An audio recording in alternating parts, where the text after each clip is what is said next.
पर सवार होके आजा मोरी मैया, सारी इजहार हो हमारा स्वागत श्री चरण में स्वीकार हो हमारा, खुशियाँ लुटाए सारी इजहार हो हमारा। मेरी अर्चना यही है, मेरी वंदना यही है, सकुशल रहे अतिथिगण मेरी कामना यही है। मेरी हो तो माफ करना जो कसूर हो हमारा, खुशियाँ लुटाए सारी इजहार हो हमारा।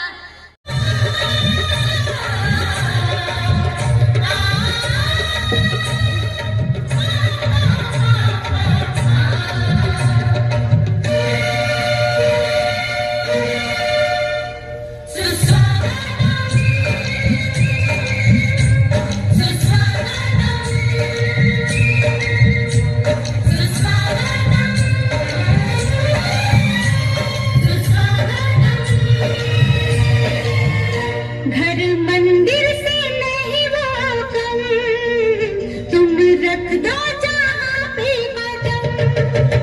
घर मंदिर से नहीं वो कम, तुम रख दो जहाँ पे कदम।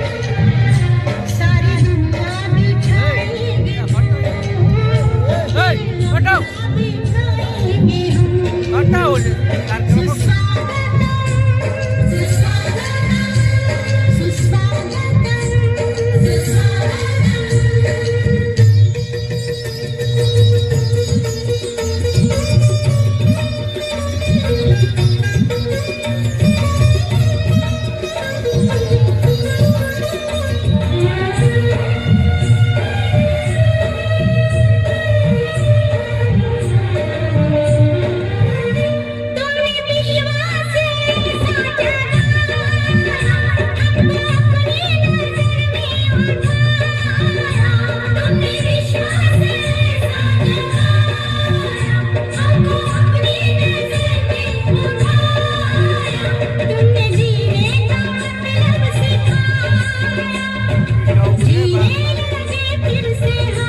बड़े भाई आदरणीय वीरेंद्र सिंह मस्त जी, इस मंच पर उपस्थित बिलारी के पूर्व ब्लॉक प्रमुख विजय प्रताप सिंह जी, इस मंच पर उपस्थित प्रधान संघ के अध्यक्ष भाई राघवेंद्र जी, इस मंच पर उपस्थित बीडीओ साहब, इस मंच पर उपस्थित इस प्रधान संघ के संरक्षक अनिल तिवारी जी एवं हमारे ब्लॉक से कोने कोने से आए हमारे साथी, हमारे सहयोगी क्षेत्र पंचायत सदस्यगण, प्रधानगण एवं माताओं बहनों, साथियों, ये लोक संवाद का कार्यक्रम जिले के लिए जबकि कहिए पूरे देश के लिए अनोखा है। ये माननीय सांसद जी की सोच है कि जब तक ग्राम पंचायत का सदस्य मजबूत नहीं होगा, ग्राम पंचायत का सदस्य सारी योजनाओं की जानकारी नहीं रखेगा, तब तक संसद में बैठा व्यक्ति उस सफल नहीं होगा। माननीय सांसद जी की प्रेरणा है कि इस तरह का लोक संवाद आपके बीच में होने जा रहा है। माननीय सांसद जी को मैं धन्यवाद देता हूं कि सांसद के कोटे से केंद्र सरकार की योजनाओं से बलिया जिले में लगभग 35,000 करोड़ की योजनाएं चल रही हैं, जो धरातल पर हैं, जो काम चल रहा है। इसके लिए मैं उनको साधुवाद देता हूं और उम्मीद करता हूं कि आप इसी तरह आपका आशीर्वाद यदि बना रहा तो माननीय सांसद जी सड़क के दृष्टि से बलिया जिले को 1 नंबर पूर्वांचल में करने का काम किए हैं और इसी तरह जल मार्ग से भी जो जल मार्ग से माल ढुलाई का काम होता है, उसमें भी बलिया को उजियार घाट और बेलहरी ब्लॉक में भी माल जहाज रुकने का इन्होंने व्यवस्था किया है। उसी तरह आप लोगों ने भारतीय जनता पार्टी को आशीर्वाद बनाए रखा। आने वाले दिनों में मैं आशा नहीं उम्मीद करता हूं कि सांसद जी बलिया को एयर कनेक्टिविटी से एयरपोर्ट से जोड़ने का काम करेंगे। इन्हीं सब शब्दों के साथ आए हुए जितने भी जनप्रतिनिधि है, ग्राम सभा से लेकर क्षेत्र पंचायत से लेकर ग्राम प्रधान तक, सबका मैं अभिनंदन एवं स्वागत करता हूँ। जय हिंद। एक बातें हमारे किसान नेता की बिल्कुल बबुआ से डरते हैं लोग, इसीलिए गांव सभा से लेकर लोकसभा तक लोक संवाद इस कार्यक्रम समारोह के अध्यक्ष जी, यहाँ के प्रमुख जी, जिला पंचायत के सदस्य महोदय, विजय जी, हमारे सभी प्रशासनिक अधिकारीगण, कार्यक्रम में माननीय सांसद मंचासीन सभी हमारे नेतागण और गांव सभा से लेकर क्षेत्र समिति के सदस्य और प्रधान और जिला पंचायत के सदस्य सो देवियों सज्जन, आप लोगों को ये लगता होगा हमारे संचालक दिनेश जी ने बहुत विस्तार से इस बात को बताया कि लोक संवाद क्यों। मेरे मन में ये बात हमेशा रहती है लोकसभा के सांसद होने के नाते कि लोकतंत्र की ताकत जब तक शक्तिशाली नहीं होगी तब तक किसी भी सरकार की योजनाएं मुकाम तक नहीं पहुंचेगी। गांव सभा के सदस्य बैठे हैं, क्षेत्र समिति के सदस्य बैठे हैं, प्रधान बैठे हैं, जिला पंचायत के सदस्य बैठे हैं, सामान्य लोग भी बैठे हैं। ये लोक संवाद का कार्यक्रम इसलिए है कि सभी प्रशासनिक अधिकारी बैठे हैं। और यहाँ के प्रमुख जी से मैं कहूँगा कि आप अपने ब्लॉक के आपके इस कार्यक्रम के योजना का नोडल अधिकारी वीडियो होगा, ये ठीक है ना। जितनी सरकार की योजना है, जैसे विश्वकर्मा योजना, कितनी विस्तृत योजना है, उसमें लोहार होता है, बढ़ई होता है, नाई होता है, धोबी होता है, कुम्हार होता है, सारे लोगों को हम आर्थिक मदद कराकर दिनेश जी आप बहुत विस्तार से इस बताए। सरिया के प्रधान जी है, अपना गांव का कैसा सटीक चित्रण, भारत के प्रधानमंत्री जी जब ये देखे सरिया गांव का तो कहा कि वीरेंद्र भाई काशी में कैसे गांव बनेगा, ये अपने प्रधान को गिरफ्तार करके काशी ले जाता। इस तरह के गांव में कोई प्रधान क्यों नहीं कर सकता है।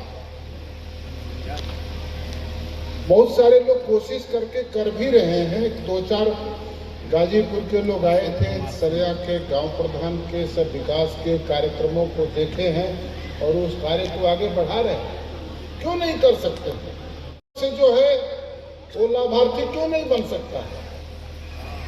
जितने गांव सभा के सदस्य, क्षेत्र समिति के सदस्य यहाँ बैठे हैं, देवियों सज्जनों, सब लोगों से मैं प्रार्थना करूंगा थोड़ा हाथ तो उठा दो। वाह, इतनी बड़ी संख्या में लोग आए। आप लोग सब लाभार्थी तो बन जाओगे ना। ये वीडियो साहब आप इनसे प्रार्थना करके लाभार्थी भी बनाना। ब्लॉक पर बुलाकर हमारे प्रमुख जी रहेंगे, उनको उस दिन लाभार्थी जिस दिन बनाना, मिठाई खिला के चाय भी पिला देना। ऐसा नहीं होगा तो मैं दे दूंगा, ठीक है ना। फिर दोहराना तो नहीं पड़ेंगे ना। प्रमुख जी, आपके गांव सभा के सदस्य, आपके क्षेत्र समिति के सदस्य सारे लाभार्थी बनेंगे। विश्वकर्मा योजना के, पशुपालन योजना के, कृषि की योजना के, उद्यान योजना के, प्रधानमंत्री आवास योजना के, पेंशन योजना के, जितनी भी राज्य सरकार की और केंद्र सरकार की योजनाएं हैं, आपकी योजनाएं वहाँ लिखी होनी चाहिए। प्रधान को आपको पहुंचा देने की जरूरत है और हर गांव सभा के सदस्य और क्षेत्र समिति के सदस्य में उन योजनाओं की कॉपी होनी चाहिए। जो लाभार्थी बनेंगे, अगली निगरानी समिति में मैं सभी प्रमुखों को और वीडियो को भी आमंत्रित करने वाला हूं। वो लिस्ट मेरे सामने होनी चाहिए कि हर ब्लॉक में इतना गांव सभा के सदस्य और क्षेत्र समिति के सदस्य लाभार्थी बने। ठीक है ना दिनेश जी, आपको भी विशेष आमंत्रित करूंगा, प्रधान आपको भी लाभार्थी बनाने के लिए हमारे प्रमुख जी को सहयोग में रहेंगे ना? ऐसा तो नहीं है कि नहीं रहेंगे, क्यों भाई? और आप लोगों को भी लगना होगा, सब लोगों को। अकेले मैं सांसद हूँ, तो लोग कहते हैं वीरेंद्र सिंह बड़ा शक्तिशाली सांसद हूँ, हमें भ्रम में काबू न रहेगा। समाज की शक्ति जब तक खड़ी नहीं होती है, कोई प्रधानमंत्री, कोई मुख्यमंत्री, कोई सांसद, कोई असेंबली मेंबर कुछ नहीं कर सकता। और ये संवाद लोक संवाद है समाज की शक्ति को खड़ा करने के लिए। लोकतंत्र तभी शक्तिशाली होगा जब गांव सभा का सदस्य अपने अधिकारों को समझकर, अपने अधिकारों को प्राप्त करने के लिए अपने मौलिक अधिकार को समझे। चुना हुआ व्यक्ति, गांव सभा का चुना हुआ व्यक्ति गांव सभा के उस संसद का मेंबर होता है। आप जान लीजिए कि मैं अगर दिल्ली के संसद का मेंबर हूं तो आप भी बोल देना कि मैं भी अपने गांव के संसद का मेंबर हूं। एक क्षेत्र समिति के सदस्य भी बोल देना मैं भी अपने ब्लॉक के संसद का मेंबर हूं। वो ना है ना? क्यों हंसते हैं? है कि नहीं है? भारतीय लोकतंत्र में संसदीय प्रक्रिया अगर गांव से शुरू होती है तो मैं ये असंवैधानिक बात नहीं कर रहा हूँ, संवैधानिक बात कर रहा हूँ कि गांव सभा से लेकर लोकसभा तक का चुनाव जो होता है वो भारतीय लोकतंत्र को स्थापित करने के लिए होता है और संसद ने जो कानून बनाया है उसके दायरे में होता है। इसलिए कहीं भी इस हीन भावना में किसी को रहने की जरूरत नहीं है कि हम गांव सभा के सांसद हैं, ये दिल्ली वाला सांसद बहुत शक्तिशाली होगा। मैं जानता हूं हिंदुस्तान के संसद की ताकत हिंदुस्तान के 6.5 लाख गांवों के सड़कों से होकर ही गुजरती है, दिल्ली तक गुजरती है। ये बहुत लोगों को भ्रम हो जाता है कि हम सांसद हो गए हैं, असेंबली में पहुंच गए हैं तो बड़ा तोप हो गए। इस भ्रम में मैं तो नहीं रहता और मैं संसद में इस बात को छाती तान के बताता हूं कि जो लोग ये जानते हैं कि कलकत्ता, दिल्ली, चेन्नई और मुंबई में भारत बसता है, मैं उनको बताता हूं कि ये जान लो भारत हिंदुस्तान के 6.5 लाख गांवों में बसता है, उसके गांवों से गुजर के दिल्ली पहुंचता है, चाहे लखनऊ पहुंचता है। बापू मोहनदास करमचंद गांधी की बात दिनेश जी कर रहे थे कि ग्राम स्वराज का सपना क्या था। बापू उस समय चीफ सेक्रेटरी के लड़के होते थे, तो बैरिस्टर थे, लंदन से बैरिस्टरी पढ़े थे, सूट बूट पहन के घूमते रह गए 5 वर्ष तक। भारत में किसी ने नहीं पूछा, लेकिन लपटी लंगोटी कमंडल लगाकर जब दांडी यात्रा पर निकले प्रमुख जी और नमक आंदोलन शुरू किया विजय जी बापू ने, तो बेलायत के सरकार को बता दिया, चर्चिल उस समय प्रधानमंत्री थे, कि चर्चिल जान लो भारत का एक गांधी मोहनदास गांधी मुट्ठी भर नमक बनाकर दांडी यात्रा पर निकला है और नदी के किनारे आश्रम बनाया है, साबरमती आश्रम।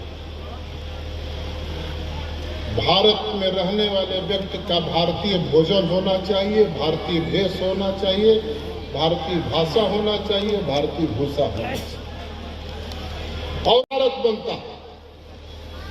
आत्मनिर्भर भारत दिल्ली, लखनऊ, कोलकाता और चेन्नई में नहीं बनता। आत्मनिर्भर भारत गांव से बनता। हिंदुस्तान के गांव-गांव में मुफ्त में अनाज अभी हम कोटेदार के लोगों से संवाद करके आ रहा है। मुफ्त में अनाज दुनिया के किसी भी देश में दिनेश जी इस तरह की योजना नहीं चल रही।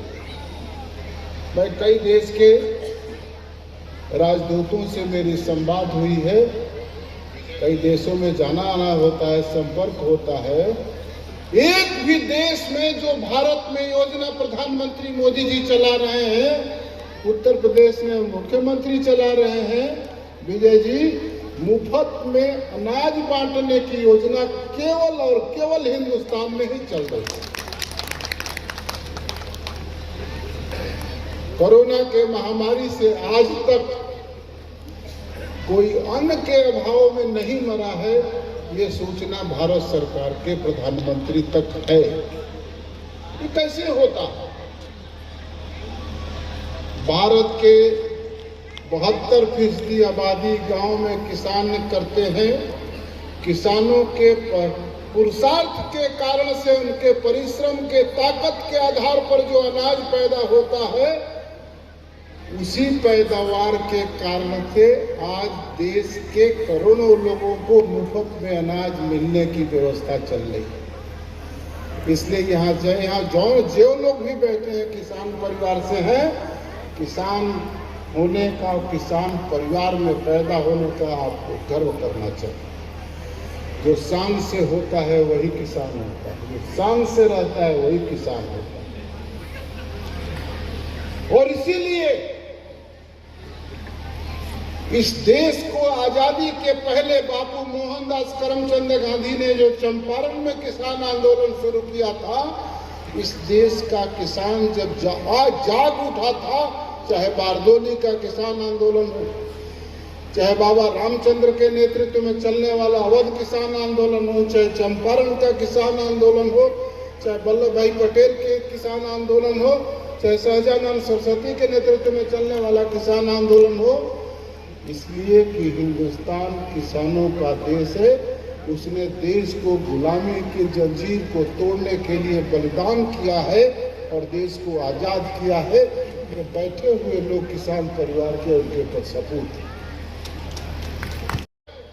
भारत का खजाना किसी एमपी के बाप का खजाना नहीं है। भारत का खजाना आपके पैसे से बनता है और आपके लिए ही खर्चा होना चाहिए और आपको ही उसका उपभोगी बनना चाहिए। इसलिए मैं इस बात को कहने आया हूं कि हर गांव सभा का सदस्य, क्षेत्र समिति का सदस्य भारत के उस खजाने का, सरकार ने जो योजना बनाई है बढ़ई के लिए, लोहार के लिए, कुम्हार के लिए, नाऊ के लिए, धोबी के लिए, पशुपालन करने वाले किसानों के लिए, मछली पालन करने वाले किसानों के लिए, दर्जी के लिए, उस सारे योजनाओं का लाभार्थी आपको बनना चाहिए। बनना है ना सब लोगों को? थोड़ा हाथ तो उठा दो, लाभार्थी बनना है ना? ये वीडियो कहाँ आकर इसके सर पे चढ़ के कहना है कि मुझे लाभार्थी बनाओ, ये ठीक है ना? हाँ, ये बनाएगा, खड़ा हो जाए एक बार, बना देना भाई। ये दे, पहचान लो इसको, देखो ये भी कुश्ती वाला लगता है ना।